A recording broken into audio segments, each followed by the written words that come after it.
Bonjour, bienvenue à cette capsule vidéo sur l'essentiel du mode dérivé. Dans la dernière capsule, on s'est rendu jusqu'à un contrôleur en mode PI, donc composé d'un mode proportionnel et d'un mode intégral. Dans cette capsule vidéo, on va voir quel est l'effet du mode dérivé sur un procédé, sur le contrôle d'un procédé. Le mode dérivé sert à ajuster la sortie, la commande en fonction de la variation de l'erreur. L'intégrale fonctionne avec l'erreur. Le mode dérivé fonctionne avec la variation de l'erreur. Donc, si j'ai une erreur qui est constante, donc par exemple, si j'ai une erreur qui est toujours de 10%, le mode dérivé n'aura pas d'effet sur la commande, donc n'aura pas d'effet sur le procédé. Par exemple, si la mesure se dirige trop rapidement vers la consigne, comme on a ici, donc j'ai la mesure en rouge, si ma mesure se dirige trop rapidement vers la consigne qui est en vert,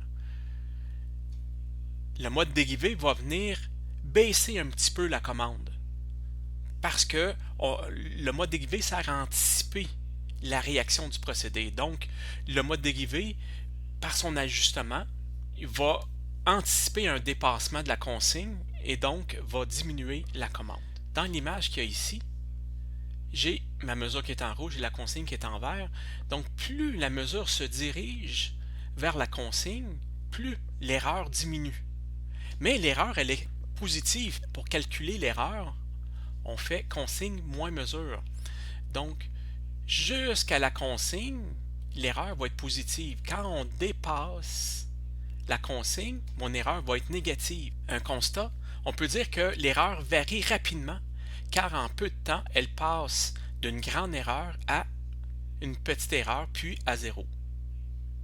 Ensuite, une erreur négative pour revenir vers la consigne, donc une erreur de 0 et on tombe dans une erreur positive.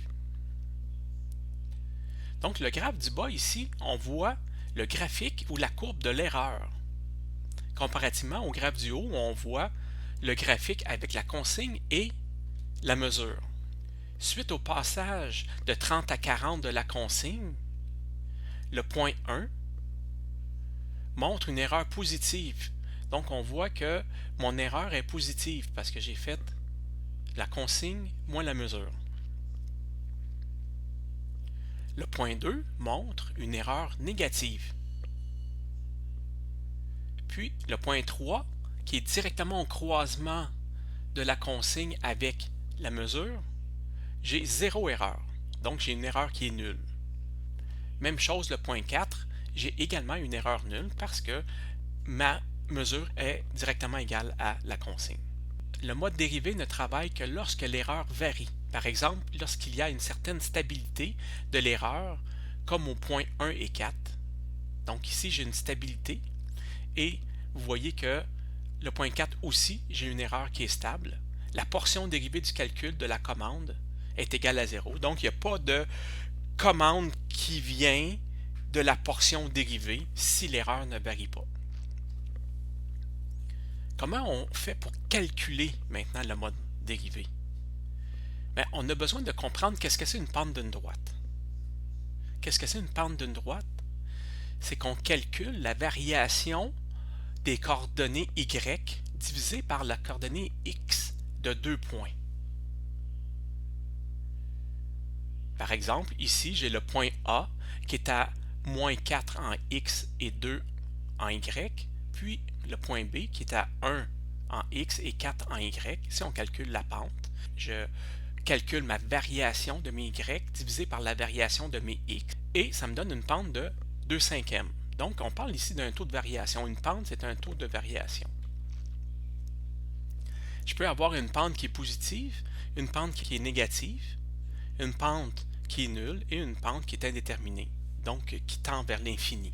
Voici un schéma détaillé des modes PID. On peut voir que la commande est composée d'une portion proportionnelle, d'une portion intégrale et d'une portion dérivée. On se souvient que la portion proportionnelle, c'est Kp fois l'erreur. La portion intégrale, c'est la somme. Donc le S qu'il y a avant le E signifie la somme des erreurs qu'on vient multiplier par mon temps d'échantillonnage divisé par mon temps intégral.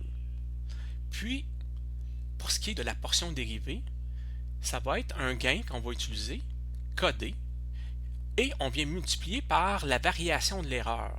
Donc, dépendamment de mon temps d'échantillonnage, par exemple, si mon automate il vient rafraîchir le bloc PID ou sa logique à toutes les 100 millisecondes, par exemple, on va vérifier de combien mon erreur a varié pendant mon temps d'échantillonnage. Pour la portion dérivée, delta erreur divisé par TE, c'est la pente de la variation de l'erreur par rapport au temps d'échantillonnage. C'est donc le calcul d'une portion de la pente de la courbe de l'erreur. TE est le temps d'échantillonnage que nous avons vu dans la partie intégrale. La pente est donc multipliée par le gain dérivé codé avant d'être ajouté aux portions intégrales et proportionnelles. Prenons un exemple. Nous avons vu ces graphiques un peu plus tôt. Pour comprendre le mode dérivé, nous allons seulement utiliser le deuxième graphique, qui est celui de l'erreur. Donc, pour bien comprendre l'effet du mode dérivé sur la commande, on doit commencer par calculer la variation de l'erreur, donc la pente de l'erreur. On va utiliser un temps d'échantillonnage de 1 seconde. Donc, à chaque 1 seconde, on va calculer la variation de mon erreur. Donc, de 0 à 1 seconde, donc du passage du point 1 au point 2, j'ai une variation de 10%. Divisé par mon TE, qui est de 1 seconde, ça nous donne 10% pour 1 seconde. Ensuite, du point 2 jusqu'à la moitié de la droite, donc durant 1 seconde, de 1 à 2 secondes, j'ai aucune variation de l'erreur.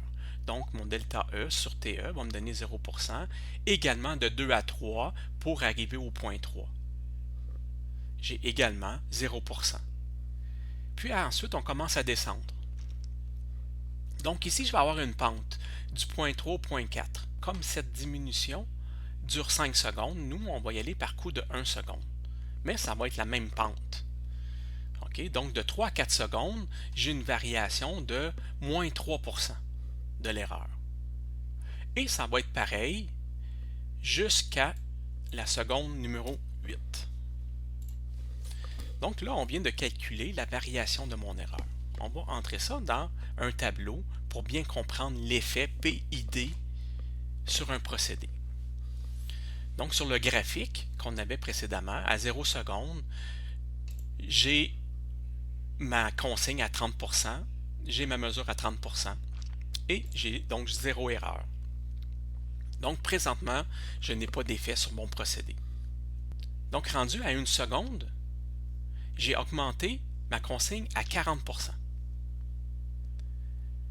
Moins ma mesure réelle, ça me donne une erreur de 10%. On a décidé d'utiliser un copé de 8. Ça me donne une portion proportionnelle, donc la partie de la commande qui arrive du mode proportionnel de 80%. Ensuite, pour ce qui est de l'intégrale, on a décidé d'utiliser un temps intégral de 2 secondes. Mais comme on a juste à date fait un cycle de 1 seconde, je vais venir additionner seulement la moitié de mon erreur dans mon sac à erreur, dans mon accumulateur. Donc, je viens transférer mon 5% dans mon accumulateur qui était vide. Ça me donne 5%. Et on vient ajouter la portion dérivée. La portion dérivée, pour la partie de 0 en 1, on a vu qu'on a varié de 10%. Divisé par mon temps intégral, on l'a calculé à l'écran précédent. C'est 1 seconde, ça me donne 10%, et on a décidé d'utiliser un codé de 2. Donc on multiplie par 2. Donc l'effet dérivé va être de 20%. Si on additionne tout ça, on dépasse 100%, donc on ne peut pas envoyer une commande de plus que 100%. Ensuite, de 1 à 2 secondes, mon erreur est restée à 10%. J'ai donc encore une portion proportionnelle de 80%. J'ai donc encore une erreur instantanée de 5% pour ce qui est de la partie intégrale que je viens accumuler. Ça me donne 90%. Mais comme mon erreur n'a pas varié, la partie dérivée tombe à 0. J'additionne le proportionnel à l'intégrale, ça me donne une commande de 90%. Et j'ai le même constat pour les secondes de 2 à 3. J'ai encore une erreur de 10. Ça me donne une portion proportionnelle de 80. Je viens additionner encore 5% à mon accumulateur intégral. J'additionne les deux, ça me donne 95%. De 3 à 4, l'erreur commence à diminuer. Ça veut dire que ma mesure a commencé à se rapprocher de ma consigne. Donc, dans notre exemple ici, ma mesure est de 33%, ça me donne une erreur de 7%. Ah, la partie proportionnelle va descendre. J'ai 7 fois 8, ça me donne 56%, la portion proportionnelle. Mon erreur intégrale, c'est encore la moitié de 7%. Donc, c'est 3,5% que je viens additionner à mon sac à erreur ou mon accumulateur intégral. Ça me donne 18,5%. Mais comme j'ai commencé à diminuer, mon delta E divisé par TE, qu'on a calculé précédemment, multiplié par KD, qui est 2, ça me donne moins 6%. Donc 56 plus 18,5 moins 6, ça me donne 68,5. Et ça va être le même constat pour les secondes 4 à 5, 5 à 6, 6 à 7, ainsi que 7 à 8. Comme c'est la même pente, je refais toujours la soustraction de la dérivée de 6% pour arriver à la fin à avoir une commande de 11,5%. Donc on voit ici que l'effet dérivé apparaît seulement si j'ai une variation de l'erreur. Si je n'ai pas de variation, j'ai un 0%.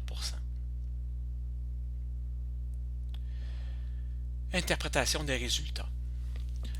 1, ici, donc j'ai le changement de la consigne de plus 10%. Ça crée une variation rapide de l'erreur. Donc ici, on voit, j'ai une variation rapide de l'erreur. C'est la raison pour laquelle le mode dérivé ajoute 20% à la commande, car il y a une forte variation d'éloignement. Donc, il y a une variation, mais une variation d'éloignement de la mesure par rapport à la consigne. Le point 2, quand la mesure commence à se rapprocher, le mode dérivé va plutôt enlever 6% à la commande pour éviter d'avoir un trop gros dépassement. Donc là, on a une variation de rapprochement. C'est normal donc qu'on retire un petit peu de commande parce qu'on se rapproche de la consigne. Enfin, quand l'erreur est stable, le mode dérivé n'a pas d'effet sur la commande et c'est le point 3 ici, quand j'ai une erreur qui est stable. Un des problèmes potentiels avec le mode dérivé, c'est si le transmetteur de débit a un problème de bruit électrique. La courbe de l'erreur pourrait ressembler à ceci.